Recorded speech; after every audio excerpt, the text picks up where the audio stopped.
depuis juillet 2012, on a lancé un projet qui consistait à aller sur les camps de réfugiés et de déplacés maliens pour mettre en place des centres de loisirs pour les enfants et réfugiés déplacés. Et ces centres de loisirs étaient composés essentiellement de bibliothèques, de jouets et de matériel d'art plastique. Et en plus, le séjour qu'on passait avec les réfugiés, on les laissait des appareils photo numériques, des caméras, pour que les jeunes puissent s'exprimer librement sur leurs aspirations, leurs craintes pour le Mali, etc. Donc le projet a été clôturé. On a pu passer dans tous les camps de réfugiés au Mali, Burkina, Niger, Sévaré, Mauritanie. Et donc cet après-midi, on fait une exposition sous forme de restitution qu'on a appelée le retour sur l'expérience du projet Désert pour le refuge. L'exposition, ça concerne ça précisément. L'idée du projet est venue tout simplement au déclenchement de la crise au Mali. On a vu qu'il y avait beaucoup de mobilisation pour aider les déplacés. Mais les aides étaient concentrées surtout sur l'aide humanitaire, sécuritaire et tout. Et nous, à Walaha, notre objectif, bien sûr, notre public, c'est les jeunes et les enfants. On s'est simplement dit que l'éducation, le loisir, doivent être au même pied d'égalité que les aides humanitaires classiques, comme on l'appelle.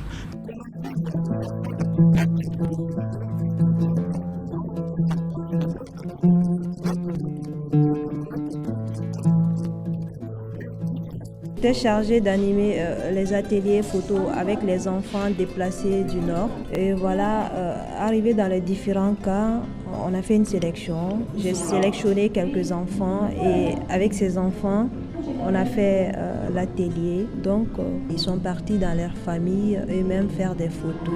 Et ils venaient, ils m'expliquaient pourquoi ils ont fait cette photo et tout. On faisait une sélection et voilà.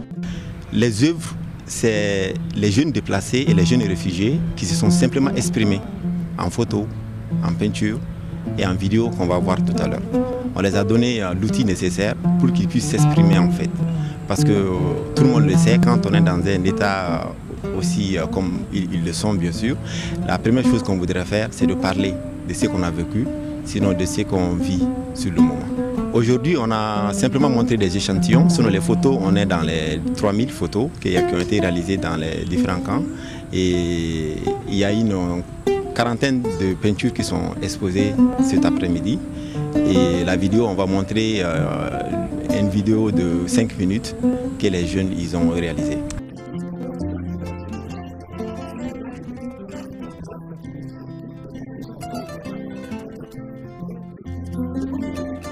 Nous avons apporté beaucoup d'aide à ce projet. Aussi, nous avons fait des projections dans les camps. Donc, nous avons fait la promotion de l'hygiène et la santé et faire des projections sur la résolution de conflits.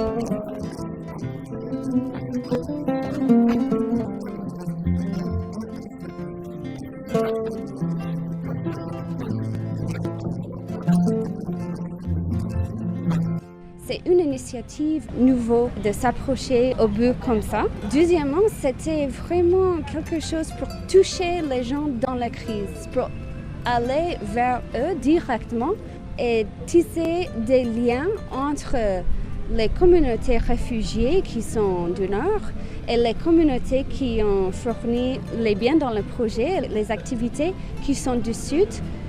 C'est vraiment une manière de réunir les communautés.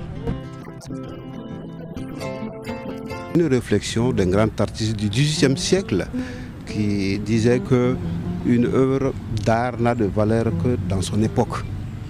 Et l'époque de toute œuvre, c'est ce qui fait sa valeur. J'ai constaté à travers cette exposition que les initiateurs de l'expo ont été inspirés surtout par l'époque. Compte tenu de la difficulté, la situation particulière que notre pays traverse, vraiment je ne peux que me réjouir d'abord en remerciant tous les partenaires. Le coordinateur de l'expo a dit, le partenaire lambda. Chacun s'est senti concerné par cette expo qui a fait que le citoyen lambda, anonyme, et le citoyen qui a des noms, qui porte des noms, tous ont contribué pour nous donner le produit que nous venons de voir cet après-midi.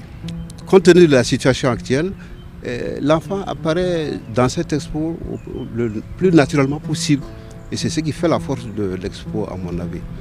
L'originalité également, qui a été inspiré par justement l'époque également. La situation que nous traversons fait que les initiateurs de cette expo sont vraiment à féliciter, à remercier, à encourager.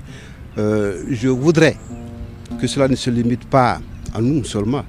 Les organisateurs, je vais le suggérer tout de suite, doivent prendre des dispositions pour faire intéresser d'autres plus jeunes, surtout à Bamako et pourquoi pas à l'intérieur du pays. Je suis très heureux d'être là et de pouvoir avoir vu ces œuvres qui sont à la fois des photos grand format, des panneaux, et puis aussi un certain nombre d'œuvres qui ont été faites par les enfants, en l'occurrence des peintures, qui ont pu être faites par les enfants dans les camps de réfugiés dans lesquels Walla a pu circuler et rencontrer les réfugiés, adultes ou enfants.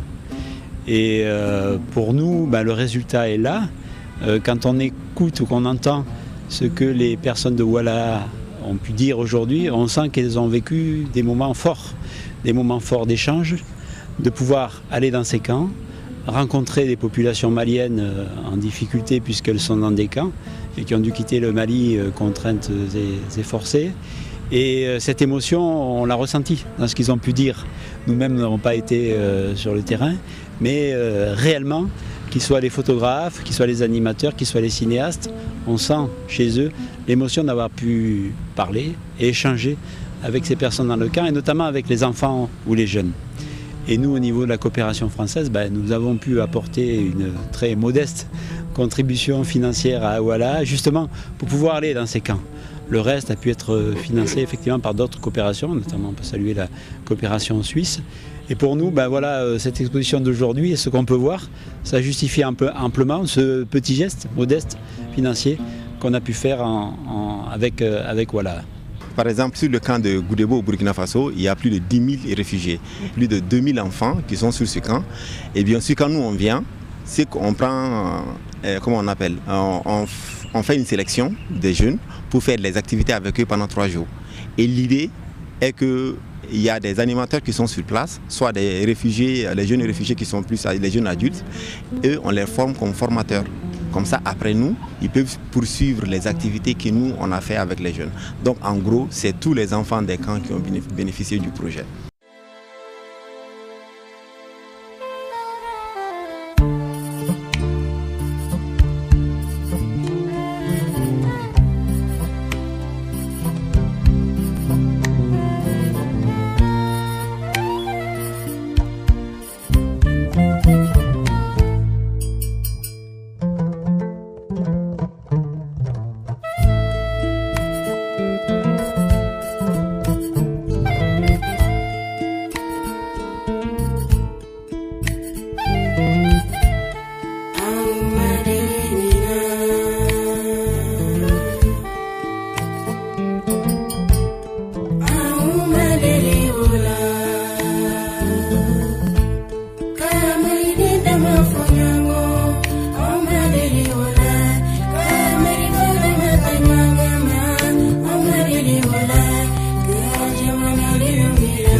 Leti pandugu kuna kaka dogo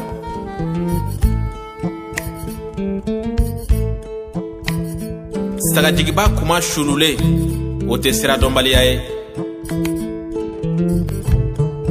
Nteri Mamanga ke jito e tunyaka Foni ba soro ita dalendo nataka Wa on natakele debe dimogo blaka do su no fe dinge kono Ko nataba saro e bangi dae o teke na folotiki ye wa to wuli kaboy ko ba o kasaka fusa miyama